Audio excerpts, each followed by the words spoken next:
¿cuál es la propuesta que usted considera la estelar de su plan de gobierno? Bueno, son varias, pero más que la gran propuesta es pensar en la realización de un evento electoral seriamente cuestionado y que pareciera está diseñado progresivamente para arrinconarnos frente a un resultado inopinado que podría ser en contra incluso de la voluntad popular. Usted está hablando de un fraude.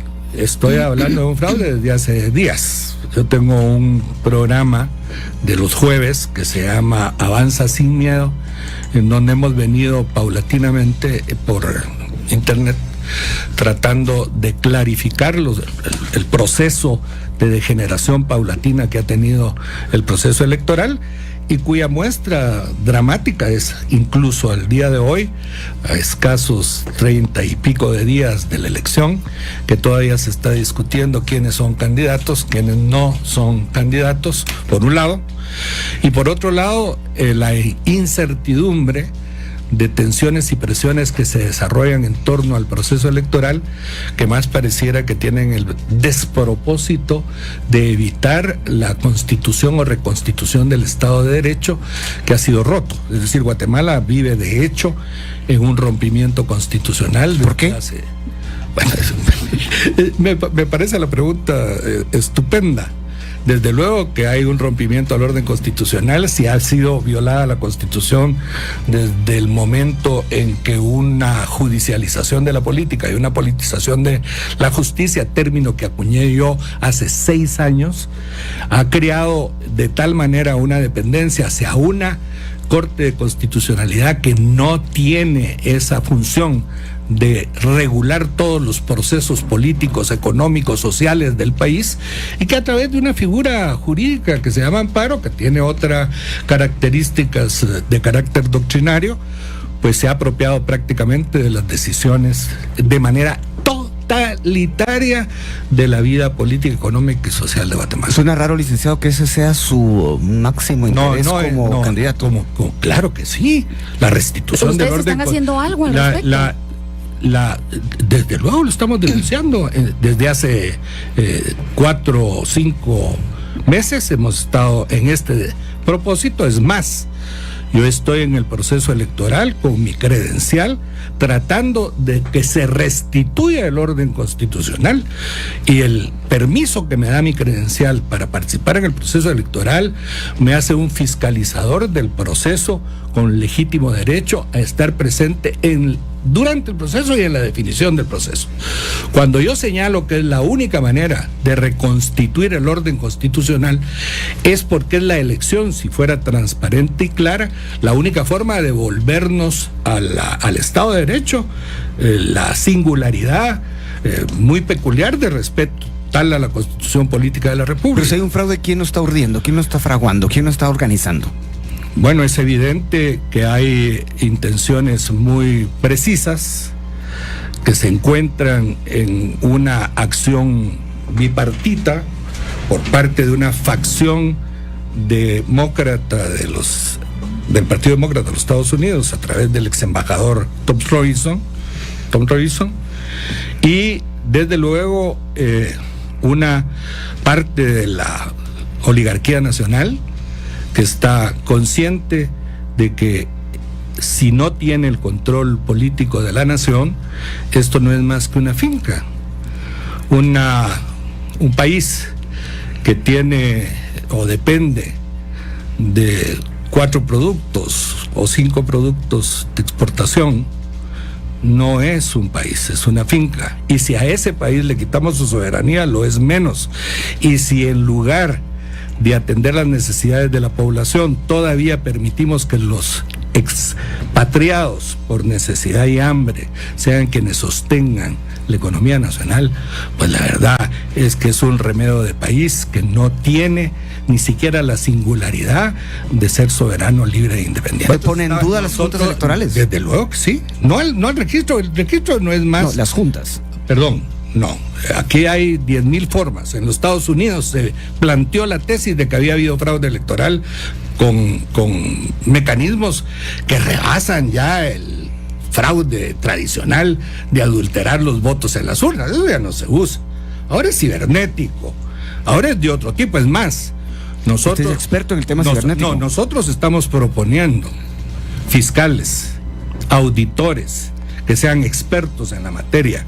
Y afortunadamente espero que ya los hayan aceptado para que se pueda llegar al corazón mismo de la forma y fórmulas con las cuales se va a controlar el proceso electoral. Pero no se le hace mucho daño a Guatemala planteando eso, planteando una duda. El daño a Guatemala se lo están haciendo los que quieren hacer el fraude electoral y evitar que Guatemala recupere su soberanía y su independencia nacional, que no la tiene. Y no la tiene tanto esa. ¿Usted no confía en el Tribunal Supremo Electoral? No es que no confíe en el Tribunal Supremo Electoral. Lo que pasa es que están cooptados todos los organismos, a la inversa de la tesis esta que se ha levantado de que son el pacto de corruptos los que tienen cooptado el Estado, independientemente de que la corrupción existe y que hay que eliminarla y que hay que perseguirla.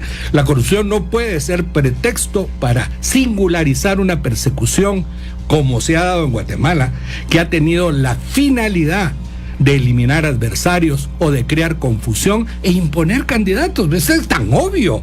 Si no fuera así, no estaríamos nosotros en esta discusión todavía. Estaríamos en un evento en donde no se hubiera cambiado la ley electoral y de partidos políticos de tal manera que lo único que hizo fue aprisionar la posibilidad de que la población estuviera enterada de los propósitos de los candidatos. Así que ahora los candidatos tenemos que sortearnos las posibilidades de que se nos... Licenciado Roca, ¿cuáles son esas instituciones tomadas según usted? Todas.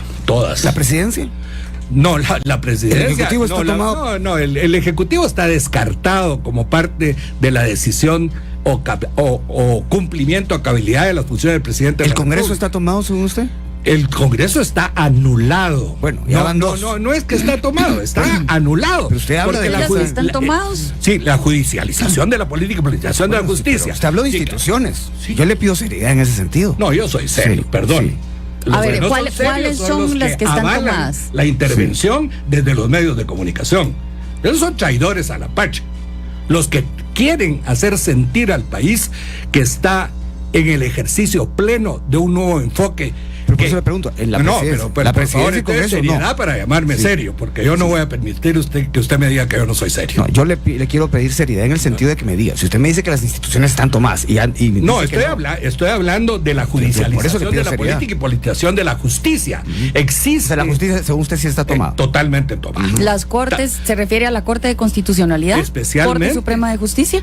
La Corte Suprema de Justicia está lo suficientemente amenazada con hechos ciertos que han variado las conductas, incluso de los propios miembros de la Corte Suprema de Justicia, que en ocasiones resuelven de una manera u otra de acuerdo a las tensiones o presiones que se desarrollan en el país. Pero eso no es la primera vez. Ni es nuevo. Bueno, está bien. Digamos que la existencia, no de una judicialización de la política y politización de la justicia como sistema para apoderarse del poder político de la nación.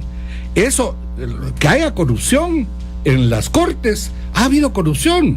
Incluso la señora Tel Maldana, a quien defienden mucho los intervencionistas,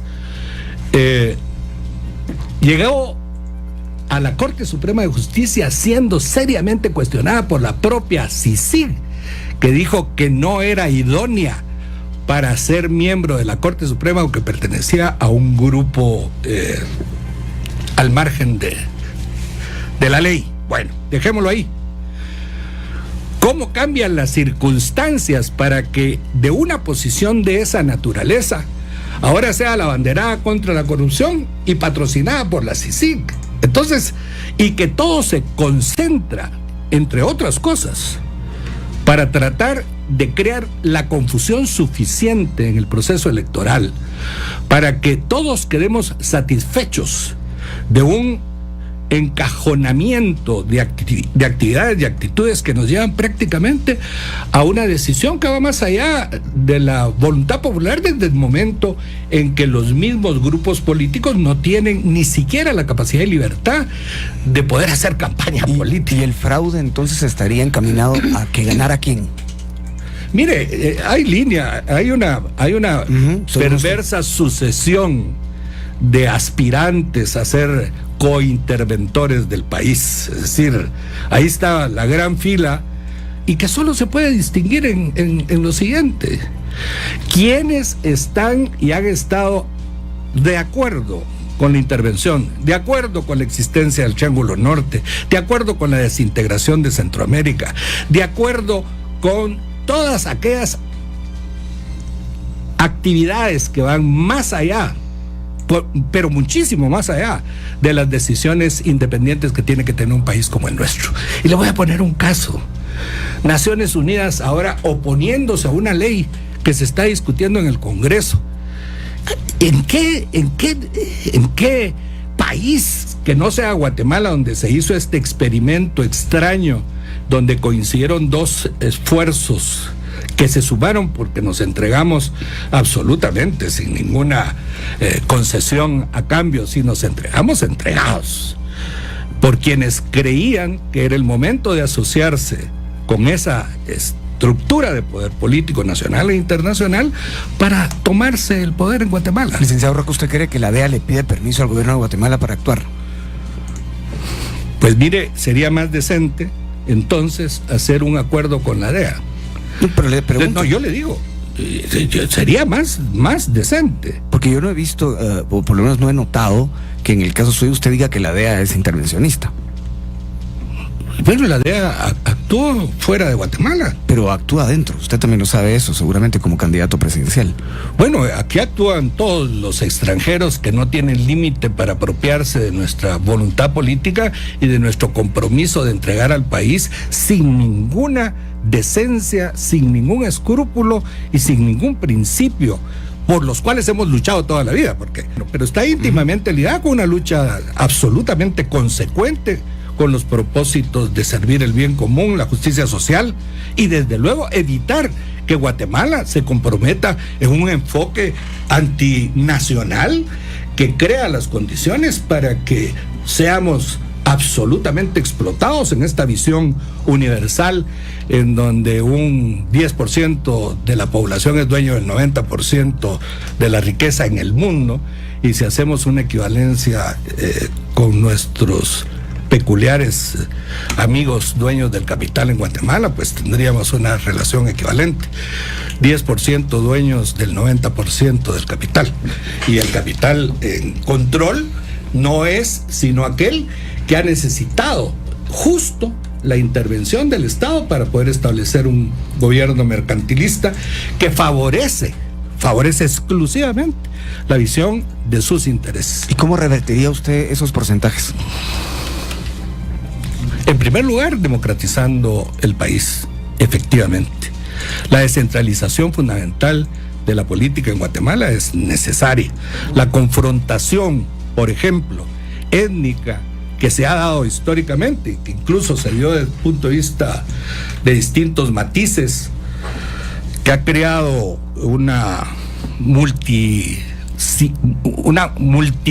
de eventos y contradicciones que arrecian nuestra pérdida de identidad nacional, deviene precisamente de un enfoque de esa naturaleza que va más allá de crear condiciones de desarrollo para todos los sectores. Una persona que nazca en Mentón o Huehuetenango y quiera incidir en la política nacional, pues no tiene posibilidades de hacerlo. Entonces, la descentralización política para el país es fundamental para que todos tengamos participación en las decisiones políticas.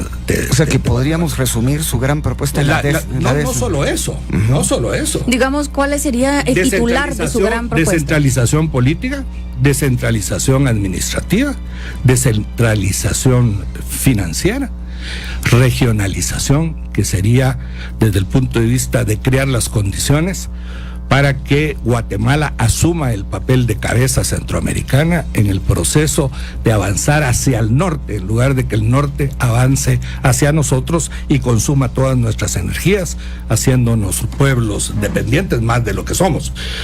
Uno de nuestros planteamientos fundamentales es la creación de la Zona Estratégica de Desarrollo Regional Centroamericano, que estaría integrado por el Quiché, San Marcos, Huehuetenango, Sololá, que crearía una zona enorme de libre comercio, la cual se traduciría en un receptáculo de las inversiones internacionales para tomar conciencia con esa regionalización de la creación de cientos de miles de empleos que están necesitando los guatemaltecos, mejorando su educación, creando las condiciones energéticas para que se pueda proveer a esa nueva visión de desarrollo regional, un impulso que podría ser no solo novedoso, sino urgente para la realización del fin último,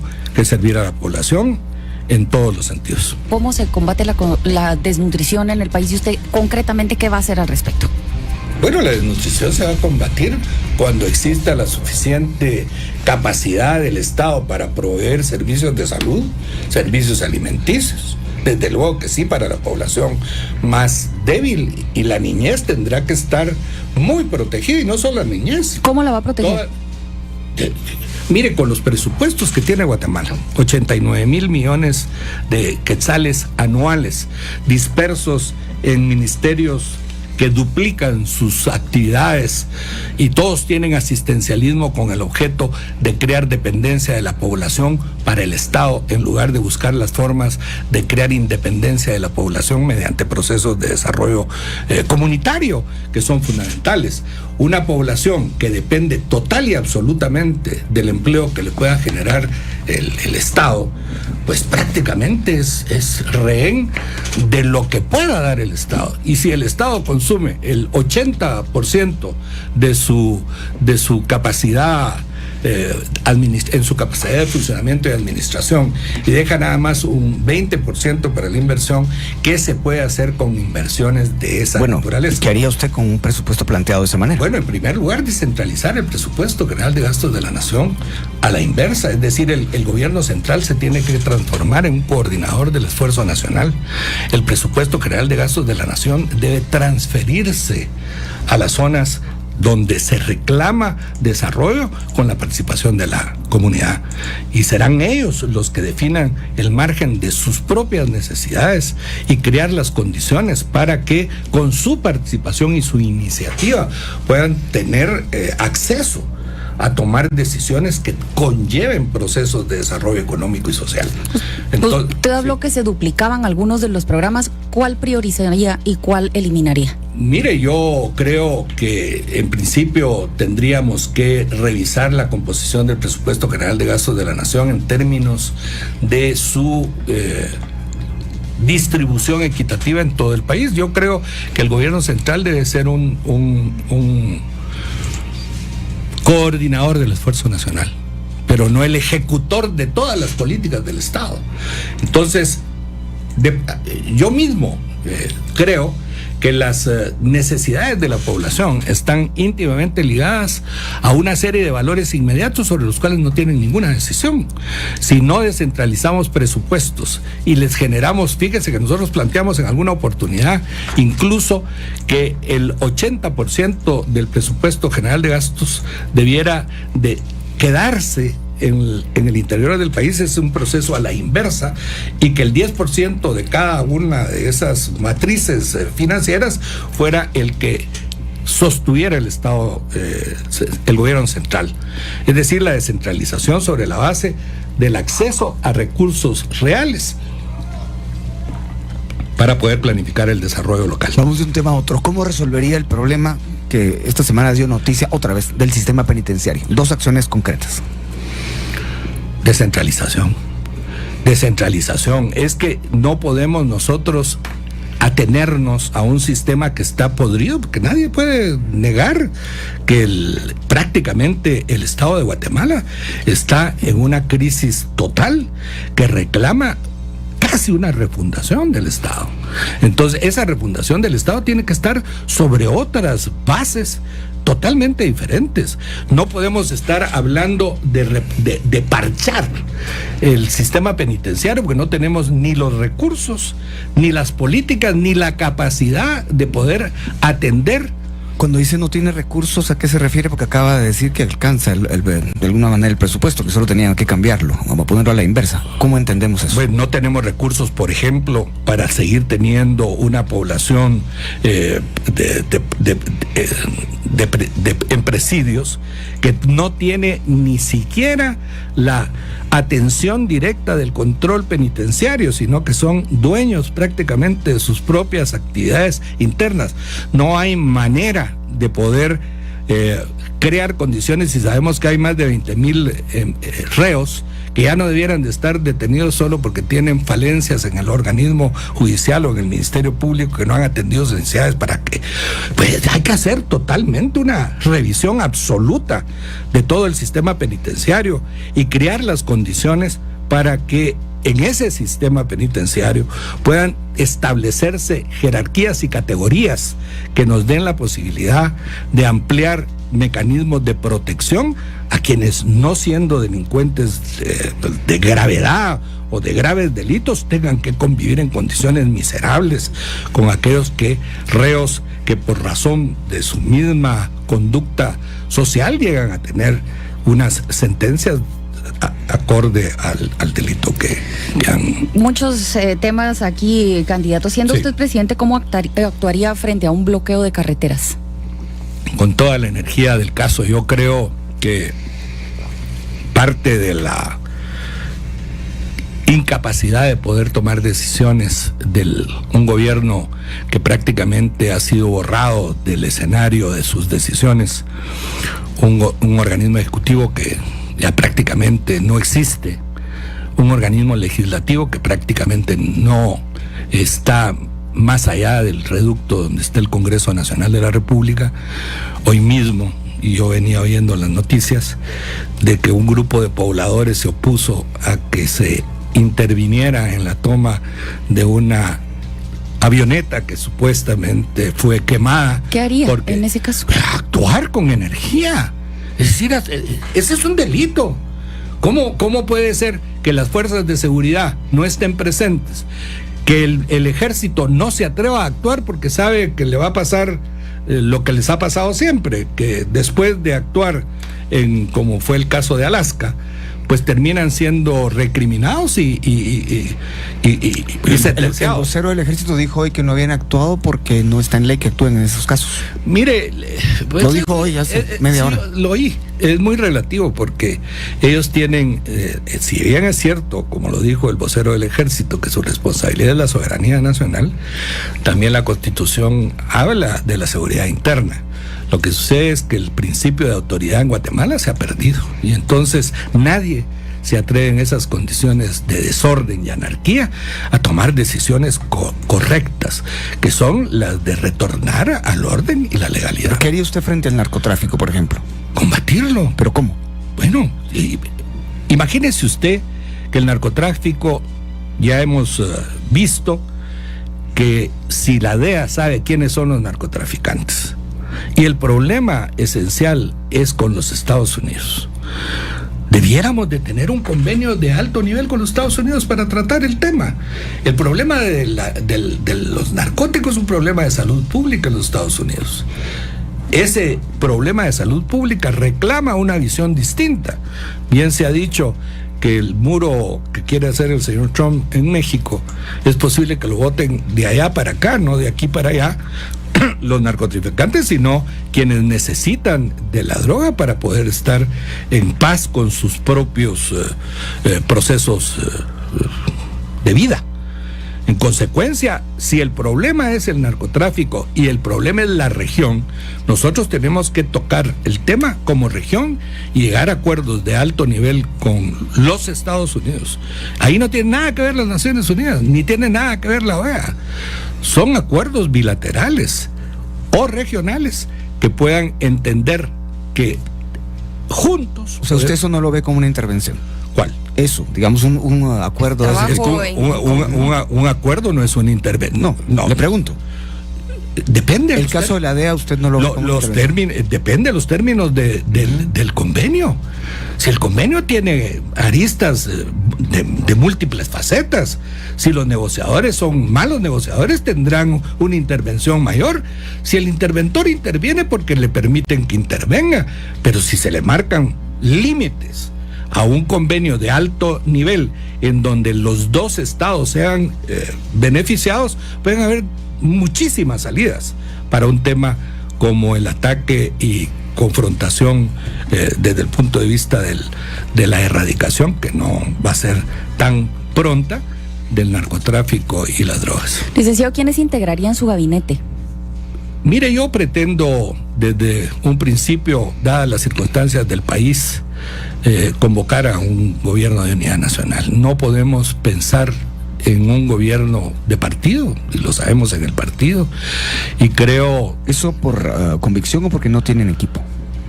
No, por convicción. Equipo tenemos y muy bueno, y es la convicción de todo el equipo de que no puede ser un gobierno de partido, sino un gobierno de unidad nacional, para poder rescatar el esfuerzo que reclama el país de reconstruirlo y reconstituir su unidad Hay que nacional. entender entonces que no tiene un gabinete formado a esta hora.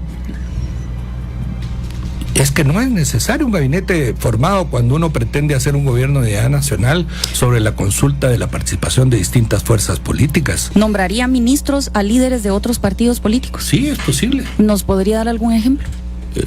Mire, los partidos políticos tendrían la necesidad, en un planteamiento en los cuales ellos tienen la decisión de proponer su mejor candidato para la posición que nosotros pudiéramos convenir de común acuerdo. ¿Qué sería su ideal ministro de Gobernación? Pues en primer lugar, un ministro que conozca la ley. En segundo lugar, un ministro honesto.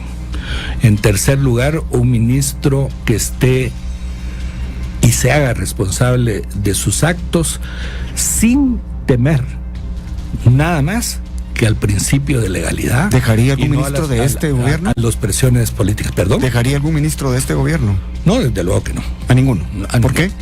Bueno, porque no, ellos ya hicieron su esfuerzo y pareciera que no hay una actividad que pueda realmente satisfacer las necesidades de los guatemaltecos, y la opinión que tiene la opinión pública de los ministros pues no es la mejor. Bueno, hay aquí una pregunta acerca de los últimos acontecimientos en el país. ¿Qué opina de la visita del presidente Morales a uno de los candidatos presidenciales? En el caso específicamente Mario Estrada. Bueno, escogió mal al candidato que visitó. No me parece extraño. Fíjense que cuando yo tomé mejor dicho, el Partido Avanza tomó la decisión 48 horas antes de postularme que fuera candidato presidencial. Ese día me pareció de cortesía y correcto, de protocolo, enviarle un mensaje al presidente de la República, un mensaje escrito en donde le comunicaba que había sido designado, electo candidato presidencial del Partido Avanza. Me parece tan normal el que no estoy hablando en el caso del joven al que capturaron por narcotraficante, que es deleznable. Estoy hablando de las formas.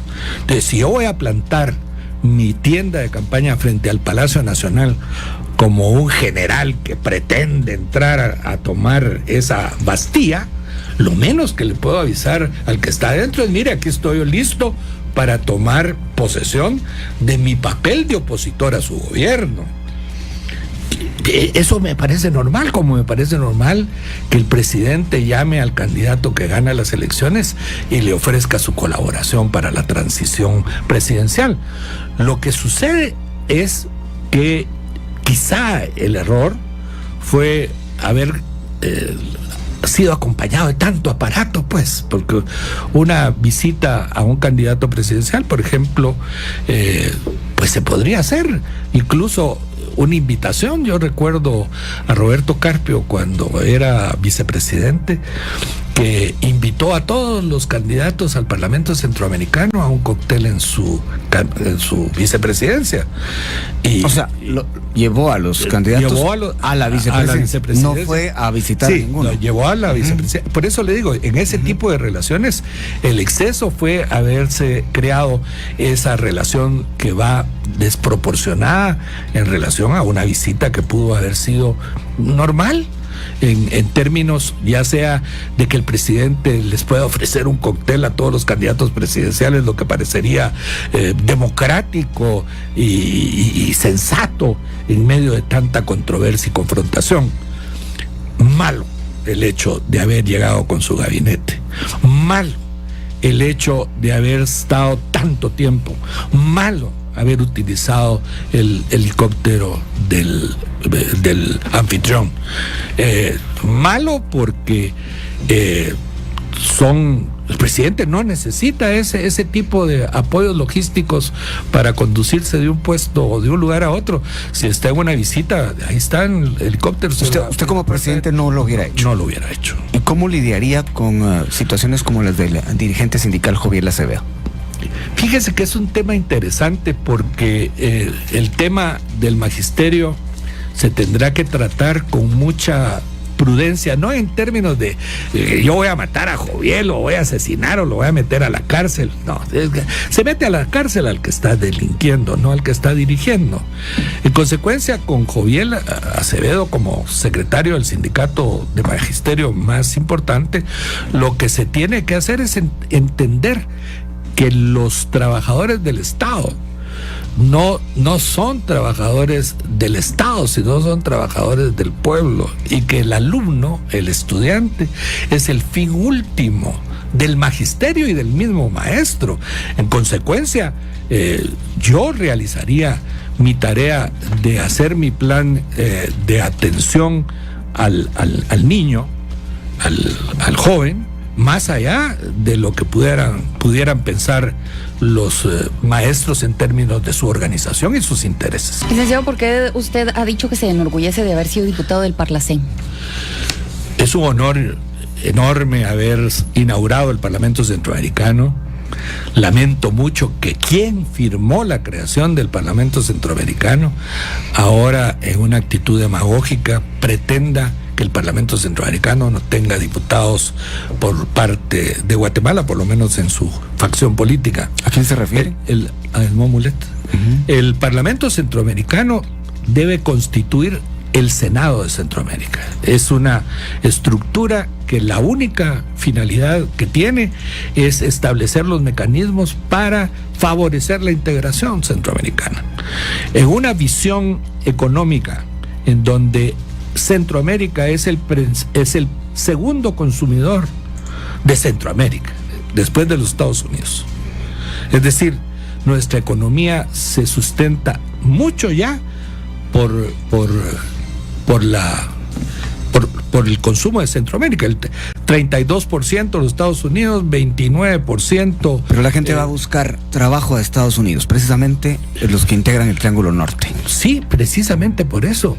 Sí, yo le puedo asegurar a usted que con la sola definición de la zona estratégica, fíjese bien lo que dije, zona estratégica de desarrollo regional centroamericano, porque tiene que ser un acuerdo que se va a acelerar en su firma, que sería un Esquipulas 3.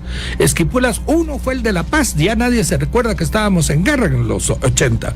El segundo fue el de Tegucigalpa, que es el que establece la institucionalidad centroamericana, y Esquipulas 3, que sería el del desarrollo económico de la región. Si ya tenemos la institucionalidad, ¿por qué insistir en romper la institucionalidad, que ya no podrían darse las condiciones, salvo que volvamos a la guerra, para crear una institucionalidad que hay que vigorizar? El Parlamento Centroamericano lo que le hace falta es su capacidad de decidir. Es lo único en lo que nos tenemos que poner de acuerdo, y quizá en el número de sus diputados.